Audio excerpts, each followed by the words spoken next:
I'm going to be reading for you in the first book in Genesis, Leah's story.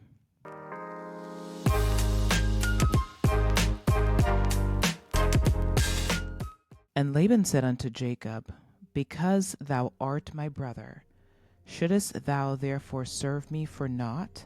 Tell me, what shall thy wages be? And Laban had 2 daughters. The name of the elder was Leah, and the name of the younger was Rachel. Leah was tender-eyed, but Rachel was beautiful and well-favored. And Jacob loved Rachel, and said, I will serve thee 7 years for Rachel, thy younger daughter. And Laban said, It is better that I give her to thee, than that I shall give her to another man. Abide with me. And Jacob served 7 years for Rachel, and they seemed to him but a few days, for the love he had to her. And Jacob said unto Laban, Give me my wife, for my days are fulfilled, that I may go in unto her. And Laban gathered together all the men of the place, and made a feast. And it came to pass in the evening, that he took Leah his daughter, and brought her to him, and he went in unto her. And Laban gave unto his daughter Leah Zilpah his maid for an handmaid. And it came to pass that in the morning, behold, it was Leah.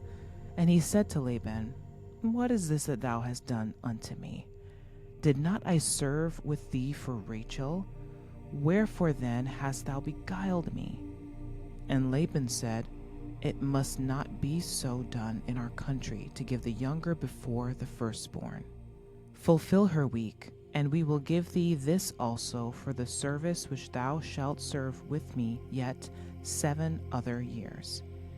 And Jacob did so, and fulfilled her week, and he gave him Rachel his daughter to wife also. And Laban gave to Rachel his daughter Bilhah his handmaid to be her maid. And he went in unto Rachel also, and he loved also Rachel more than Leah, and served with him yet 7 other years. And when the Lord saw that Leah was hated, he opened her womb, but Rachel was barren. And Leah conceived and bare a son, and she called his name Reuben, for she said, Surely the Lord hath looked upon my affliction, now therefore my husband will love me. And she conceived again and bare a son, and said, Because the Lord hath heard that I was hated, he hath therefore given me this son also. And she called his name Simeon. And she conceived again and bare a son, and said, Now this time will my husband be joined unto me, because I have borne him 3 sons. Therefore was his name called Levi. And she conceived again and bare a son. And she said, Now will I praise the Lord. Therefore she called his name Judah, and left bearing. When Leah saw that she had left bearing, she took Zilpah her maid, and gave her Jacob to wife. And Zilpah Leah's maid bare Jacob a son. And Leah said, A troop cometh, and she called his name Gad. And Zilpah Leah's maid bare Jacob a second son. And Leah said, Happy am I, for the daughters will call me blessed. And she called his name Asher. And Reuben went in the days of wheat harvest, and found mandrakes in the field, and brought them unto his mother Leah. Then Rachel said to Leah, Give me, I pray thee, of thy son's mandrakes.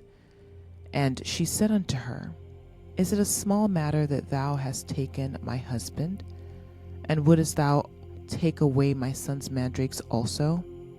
And Rachel said, Therefore he shall lie with thee tonight for thy son's mandrakes. And Jacob came out of the field in the evening, and Leah went out to meet him, and said, Thou must come in unto me, for surely I have hired thee with my son's mandrakes. And he lay with her that night. And God hearkened unto Leah, and she conceived and bare Jacob the 5th son. And Leah said, God hath given me my hire, because I have given my maiden to my husband. And she called his name Issachar. And Leah conceived again, and bare Jacob the 6th son. And Leah said, God hath endued me with a good dowry. Now will my husband dwell with me, because I have borne him 6 sons. And she called his name Zebulun. And afterward she bare a daughter and called her name Dinah. In the following verses, Leah's story pretty much comes to an end. There's few mentions of her when it came to interaction with Jacob and his brother. And so with Leah and her story, it is pretty obvious that she was with a man who just did not love her, but she tried her best to make him love her. And it makes us think, how many times have we allowed that to play out in our own lives? Something to ponder. Thanks for joining me. I'll see you in the next video.